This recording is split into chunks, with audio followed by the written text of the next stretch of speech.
Hi guys, welcome back to my channel. कल था मेरा एसबीआई क्लर्क मेंस का एग्ज़ाम और मेरा जो एग्ज़ाम था वो फर्स्ट शिफ्ट में था। तो मैं उसका ही रिव्यू देने वाली हूँ आप लोगों को कि कैसा था एग्ज़ाम और मैंने कितना अटेम्प्ट किया है। एंड आई एम श्योर आपको अब तक इतना तो पता चल गया होगा कि दोनों शिफ्ट्स डिफ़िकल्ट थे। All the second shift was more difficult than the first one. First shift भी डिफ़िकल्ट थी, ऐसा नहीं है कि वो बहुत ज़्यादा इजी आई थी, वो भी डिफ़िकल्ट थी। तो अभी सेक्शन बाय सेक्शन हम लोग बात करते हैं कि कैसा पेपर था और मैंने कितने अटेम्प्ट्स करे। So let's get started. So guys, as usual सबसे पहले जीए का सेक्शन खुल के आया। एंड जीए के सेक्शन में मैं अपनी बात करूँ तो मुझे तो जीए मॉडरेट टू डिफ़िकल्ट लगी, इजी बिल्कुल भी नहीं थी। ऑल्दो जो हमने टॉपिक्स मतलब जो भी जिस टॉपिक के क्वेश्चंस आए थे वो हमने मतलब मैंने अच्छे से कवर किए थे। वो सारी न्यूज़ मैंने पढ़ी थी, ऐसा नहीं था कि न्यूज़ ऐसा देख के लग रहा था कि ये कहाँ से आ गया। मतलब वो न्यूज़ हमने पढ़ी थी एंड आई एम श्योर आप सब ने भी पढ़ी होगी, मैंने भी पढ़ी थी और बहुत अच्छे से पढ़ी थी। लेकिन जो भी मैंने पढ़ा था वो सब कुछ क्वेश्चन में दिया था और पूछ लिया था उसने कुछ और। जैसे कि चंद्रयान मिशन से रिलेटेड एक क्वेश्चन था कि इंडिया ने उसको सक्सेसफुली अभी कंप्लीट करा है। तो उसमें फिर ये पूछा कि नासा का अपोलो मिशन से रिलेटेड कुछ क्वेश्चन था, मुझे याद नहीं आ रहा है, बट फिर उसने वो पूछ लिया।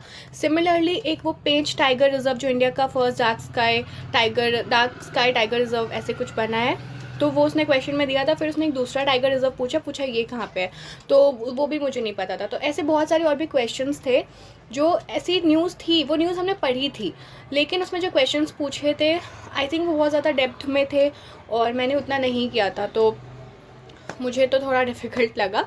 मैंने IBPS clerk mains, IBPS PO mains भी दिया था और इन तीनों में से SBI clerk mains, IBPS PO mains और आईबीपीएस क्लर्क मेंस में से सबसे ज़्यादा डिफ़िकल्ट इसका ही जीए था, एसबीआई क्लर्क मेंस का। आईबीपीएस पीओ मेंस का भी जीए इससे अच्छा था क्योंकि उसमें उन सब में मैंने 20-22 अटैम्प्ट करे थे और इसमें मैंने 15 अटैम्प्ट किए। और मैंने कोशिश यही की कि मैं ज़्यादा से ज़्यादा सही अटैम्प्ट करूँ। जो मुझे नहीं आ रहा था मैंने तुक्का नहीं मारा, गेस वर्क बिल्कुल नहीं किया। जिसमें मैं 100% श्योर थी पहले मैंने वो बनाए और 12 मैंने वो बनाए जिसमें मैं 100% श्योर थी और 3 मैंने जिसमें मुझे 80-90% श्योरिटी थी कि आंसर होगा, वो मैंने मार्क किए। जिसमें से एक मेरा गलत हो गया, वो कुछ लोन्स के रिगार्डिंग में था, कोलेटरल फ्री लोन्स के रिगार्डिंग में, वो मेरे से गलत हो गया। तो 15 मैंने बनाए, 14 मेरे सही हैं, एक मेरा गलत है। एंड पता नहीं कैसा है कैसा नहीं वो मैं अभी नहीं बता सकती, रिज़ल्ट आने के बाद ही पता चलेगा। ठीक है, तो ये था जीए का सेक्शन, मॉडरेट टू डिफ़िकल्ट था। फिर बात करते हैं इंग्लिश के सेक्शन की। तो इंग्लिश बहुत इजी थी। एक आरसी तो बहुत ही ज़्यादा इजी थी, मतलब सारे क्वेश्चंस के आंसर आपको पैसेज पढ़ के डायरेक्टली समझ में आ जाते, उसमें कुछ दिमाग लगाने वाला नहीं था, बहुत ज़्यादा डुएबल थी।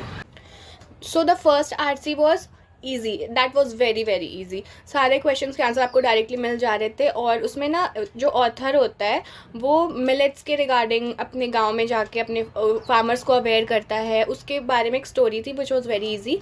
सेकेंड आरसी थोड़ी डिफ़िकल्ट थी, जर्मनी की फ़ाइनेंशियल क्राइसिस के बारे में थी, उसकी इकोनॉमी के बारे में थी, तो उसमें थोड़ा मतलब वो फर्स्ट वाले जैसा नहीं था। ऐसा नहीं है कि डिफ़िकल्ट था बहुत ज़्यादा, बट फर्स्ट वाला बहुत ईजी था, सेकेंड वाला थोड़ा सा डिफ़िकल्ट था। जिसमें से एक सेंटेंस दिया था इटैलिक में, उसको उसका मीनिंग क्या है ये हमें बताना था, तो वो वाला मैं कंफ्यूज थी दो ऑप्शंस के बीच में, तो मैंने छोड़ दिया।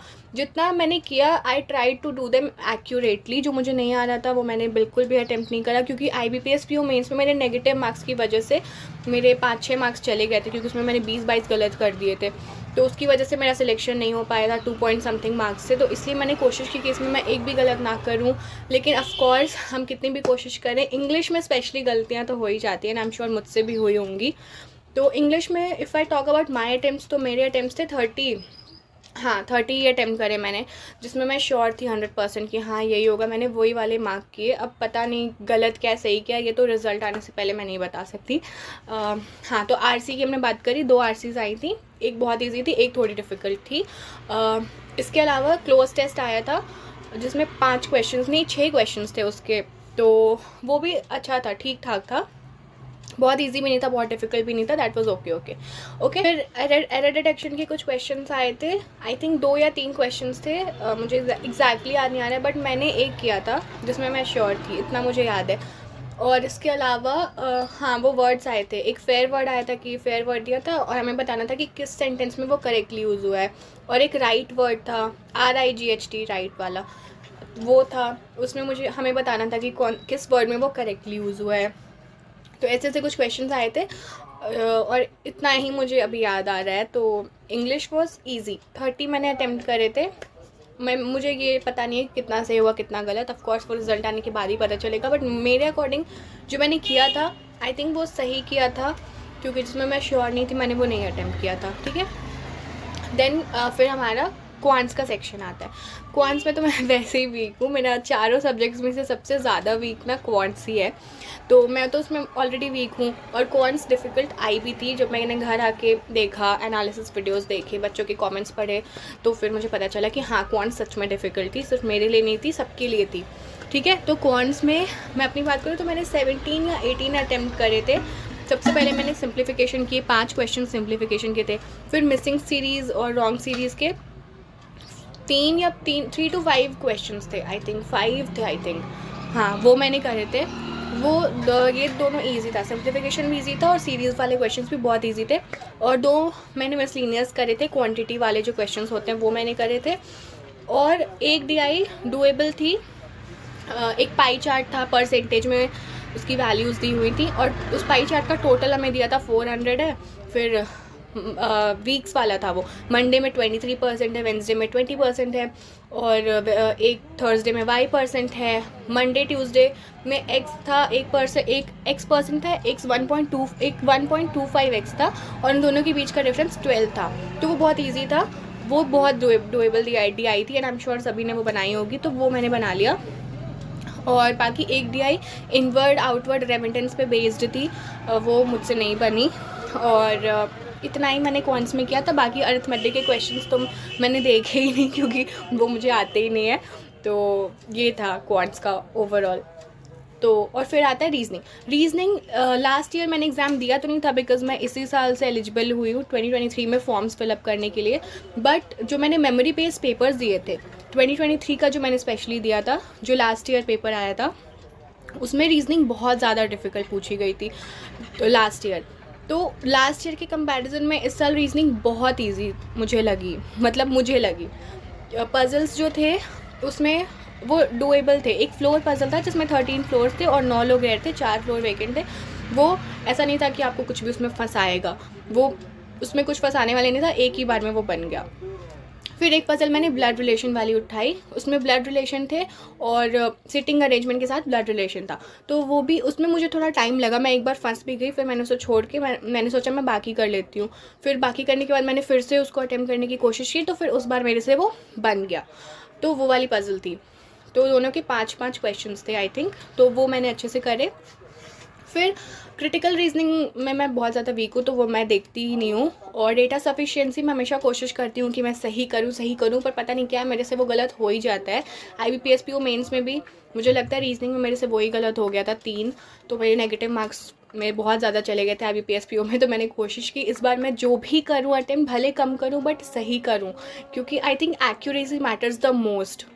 तो मैंने यही कोशिश की। तो मैंने डेटा सफिशिएंसी को सोचा कि हाँ मैं बाद में कर लूँगी, लास्ट में जब टाइम बचेगा, बाकी जो आ रहा है मुझे पहले मैं वो करती हूँ जिसमें मैं श्योर हूँ कि हाँ मैं सही करूँगी।